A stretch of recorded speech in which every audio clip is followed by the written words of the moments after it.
This is just a quick interruption to let you know about Fairfax Cryobank. I'm obsessed, okay? With the profiles that they have, you can see adult photos, medical history, all kinds of really good stuff, audio files. You get to hear the donor actually speak. You get all these wonderful things that when you're really considering having a baby with somebody, okay, not co-parenting, but carrying on the genes of somebody, the genetics, the DNA, you want to kind of click, right?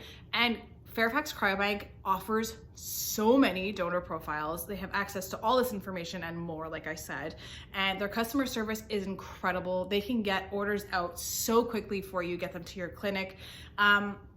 They're amazing. I love them. I've been working with them for such a long time. They're the ones that helped me have my baby, my second baby.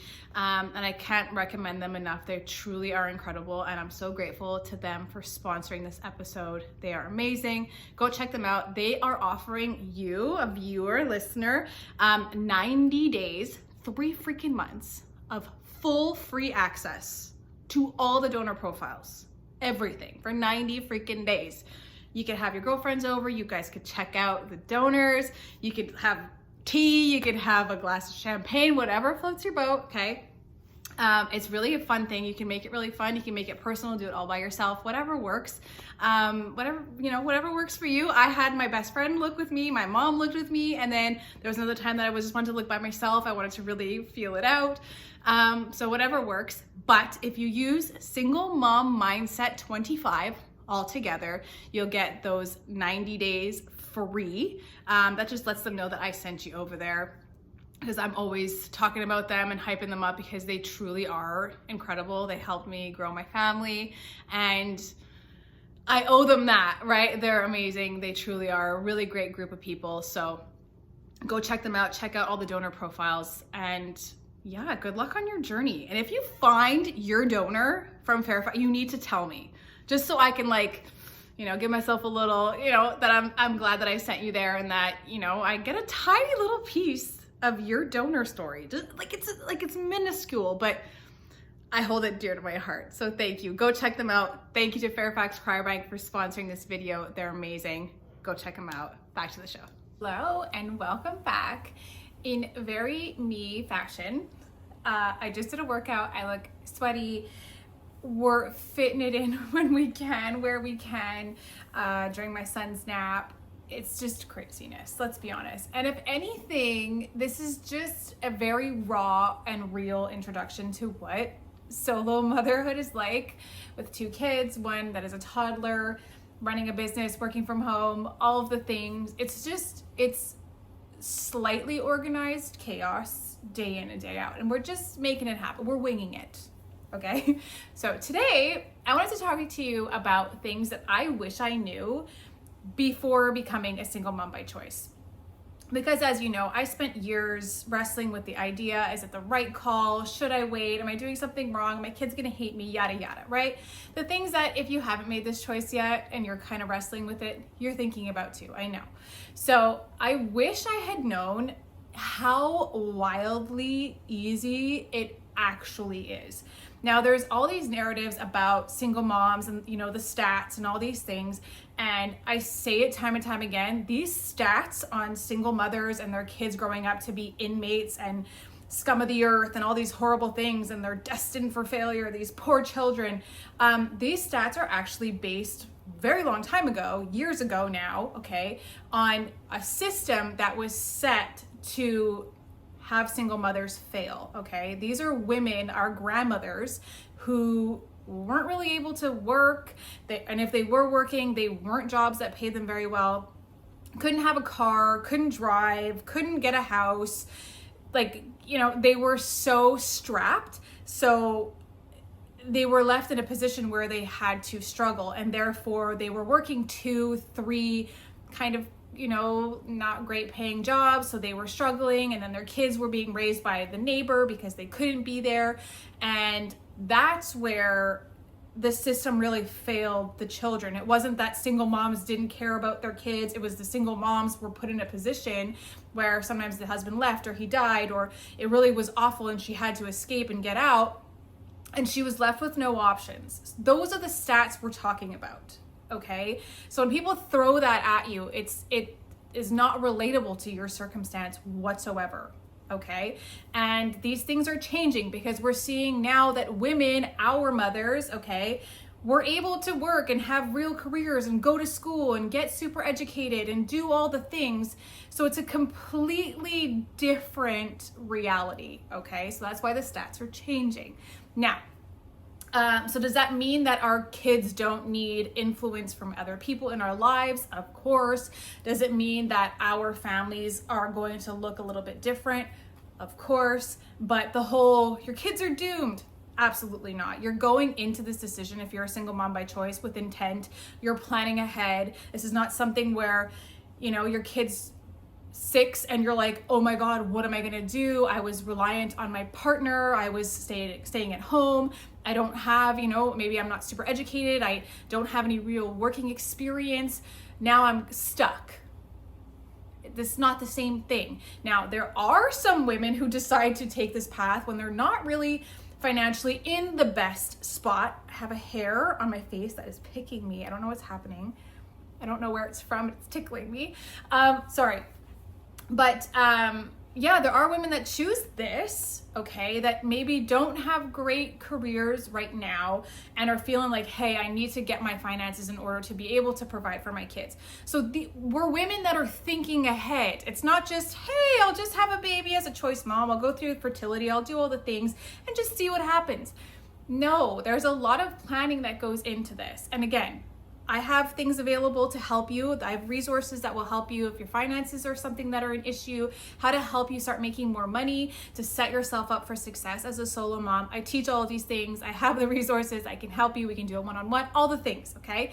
To help you, because our community is a community of women and mothers that are so empowered and are showing up to motherhood in a completely different way, okay, than the women were able to before us. So it's a different thing, okay?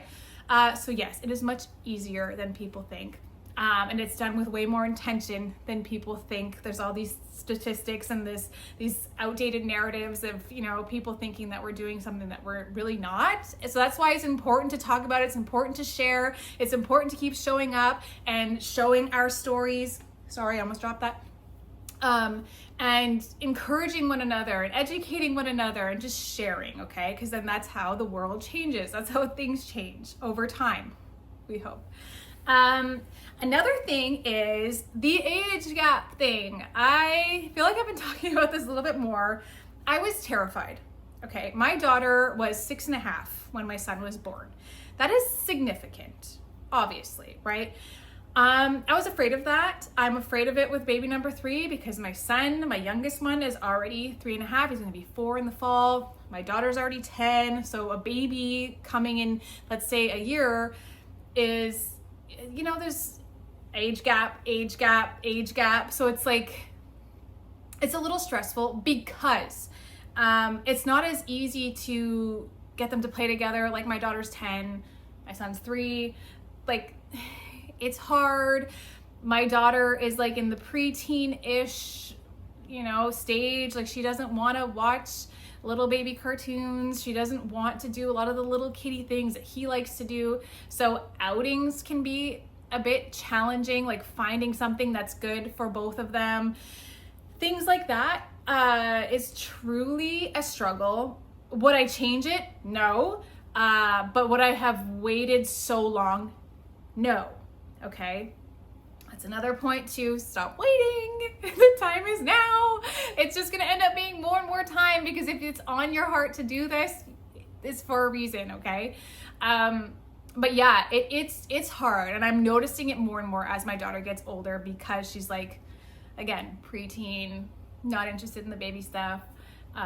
So it's hard. So they fight, and he bugs her because he's a toddler, and he pokes at her, preschooler age, whatever it's considered, but 3.5, he's a little boy. He's supposed to be a pain in the butt, right? And he does act like a pain in the butt frequently. And then she gives him a big reaction and then it just fuels it. And it's like, sometimes it's crazy, I'll be honest. So yeah, the age gap thing is a thing. Will it last forever? No, but it is hard and I'm noticing it more so lately. Okay. But yeah, my son's gonna be starting sports the beginning of July. So I think that's gonna get all of his like crazy energy out a little bit. Okay. And maybe that'll help them get along a little bit, because he's so nuts and is always like poking at her, that maybe if he goes and burns off some steam at an activity with kids his age and he gets all that out, maybe he'll come back and be a little bit more chill. We'll see. Okay? Fingers crossed. And the toes are crossed too, because we need all the crossing we can get. Another thing is budgeting. Listen, it's not like, again, he's 3, okay? He would eat all day long if that was an option. And for the most part, he does. I try to keep it, a little bit regimented, so we're not just snacking on junk with no nutrients all day long. I try to limit having that kind of food in the house anyways. But if we're just constantly eating, like it's not good for our systems either. So I try to make it work. But yeah, we're 3, right? It's me, my 2 kids. It's not the end of the world. Like, our grocery price is up right now. Everyone is feeling that. We're all seeing that. It is what it is. Honestly, fruit, 'tis the season. Thank God right now there's fruit everywhere. In Canada, we don't always have like the best selection all year round. So now that it's like spring, summer's coming, the hot weather, all like the melons, all the good stuff, like there's cherries and all the fun stuff. Like, my kids could live off of fruit, so we do a lot of fruit. But the thing is my daughter lived off of fruit before too, so I'm not really buying all that much more yet. Okay, he's not a teen yet. I know it's coming, okay? I know, okay? I have 2 younger brothers. My brother that I grew up with, he never really, like, he was like a chicken nugget and like fries guy through and through. Didn't eat fruit, wasn't like into like steaks and stuff, like very, very picky. So I didn't really live with that growing up. But I have my 2 younger brothers that, like, my dad would say all the time, like, oh my God, like, I need a Costco membership for them. Like, it's insanity the way they eat. And they were only 2. So I know it's coming. So I'll update you as he gets older. But right now, I don't really find it all that much. I know diapers, like, realistically, I'm not going to say you don't buy more stuff, because obviously you're buying more stuff. If you have another child or a child, you go from having no kids to a baby. It's a lot, but you can also plan ahead. And that's something, again, that I teach and I talk about all the time. It's in my programs, all packed in there in fine detail too. But just quickly, when you plan ahead and you buy things ahead and you look for deals or sales or whatever, or you look for gently used items, a baby uses things for like 5 seconds. It goes like this, okay? Sometimes we buy like 10 boxes of newborn diapers. My kids were too big for newborn diapers. By the time they came out, that's why we had the C-sections. That's why they were not coming out. I was in labor for 5,000 hours and she wouldn't come out, my daughter. Like, she was too big. I have big babies. It's fine. I was a ginormous baby. Sorry, Mom. Okay, so we had newborn diapers. I had like 15 boxes of them. I think we used 1. So that's money spent on nonsense. And it's like, you see a lot of like these baby books, and even sometimes like influencers will tell you, you need this and this and this and this, and you need to have this. And if you don't have that, oh my God, end of the world. When in reality, I'm so grateful for my grandmother. She told me this when I was pregnant with my daughter. She's no longer with me, so when I talk about her, it makes me a little bit emotional. But she said to me, you will always have, like, you come into this world as a woman, as long as your fertility is great, as long as it's fine and you're healthy, you have everything that your baby will ever need. Okay? Like, our bodies are meant to breastfeed. Not all of us can. I had a lot of hard time breastfeeding. Both of my babies ended up being formula fed. I tried, lactation experts, all these people. It didn't work. I took all the supplements that they told me to do. It just didn't work for me, okay? Some of us, it doesn't happen, and that's okay. But technically, our bodies are supposed to be able to produce the food. So for some of us, that is a thing. And a baby needing somewhere to sleep, a bassinet, like, there's little things for when they're really small. Like, you don't need the fancy gadgets. Are they nice to have for ease and for comfort and to make your life easier? Sure. But there's so many gadgets and like nonsense things that you don't need, like the cutesy outfits that they're gonna barf on or that they're gonna poop in, and you're gonna throw it out. Like, unless you're cleaning out explosive poops out of every outfit, like it's a lot.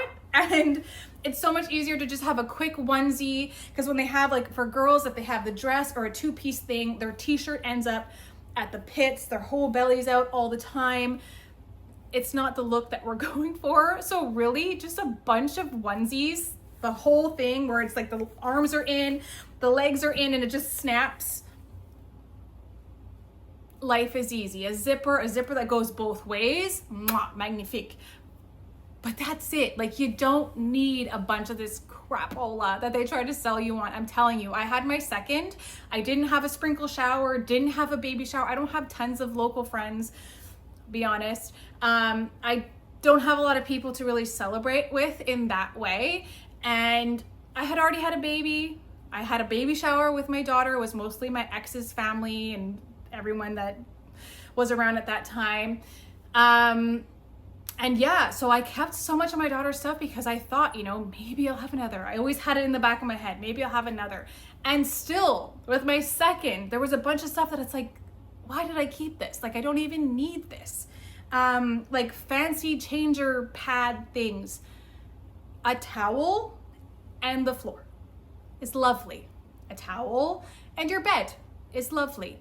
Like, you don't need all these crazy things. So another thing when it comes to the finances is that we think we need all these things. Like, I'm going to need to buy a new house. Oh my God, I need to buy a new car. I need to buy this.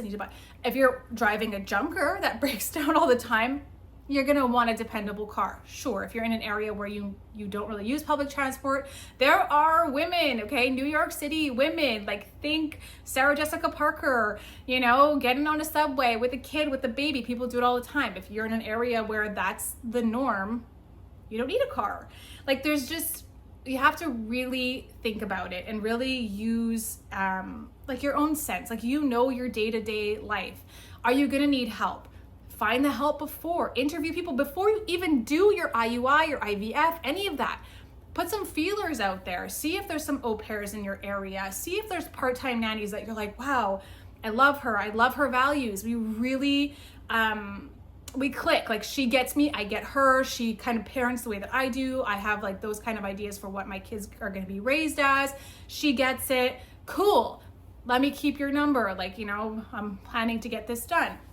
Whatever it is, but planning ahead is chef's kiss, okay? It's just gonna make life easier for you, obviously, in the future.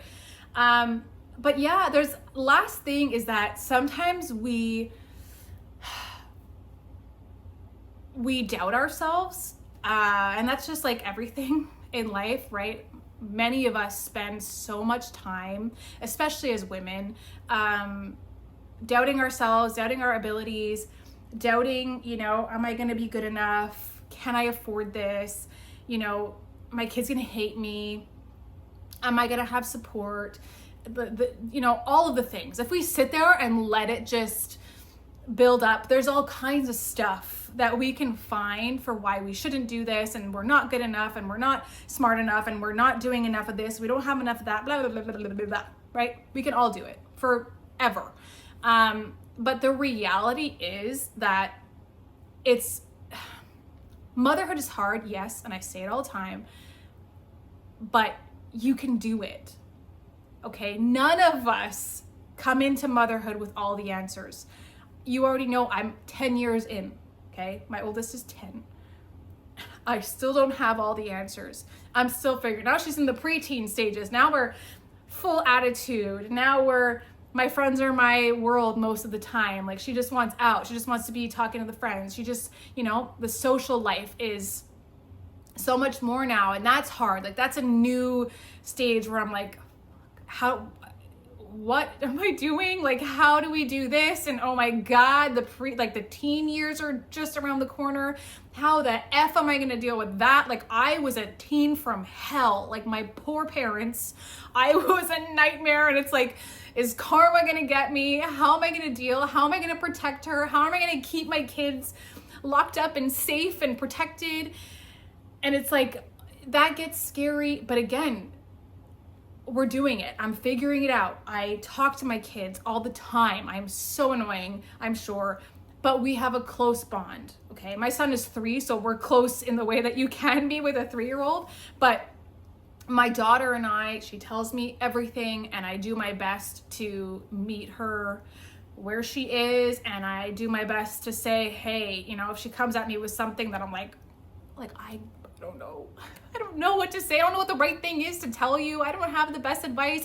I'm not sure. I'll tell her straight up, you know what? I don't know.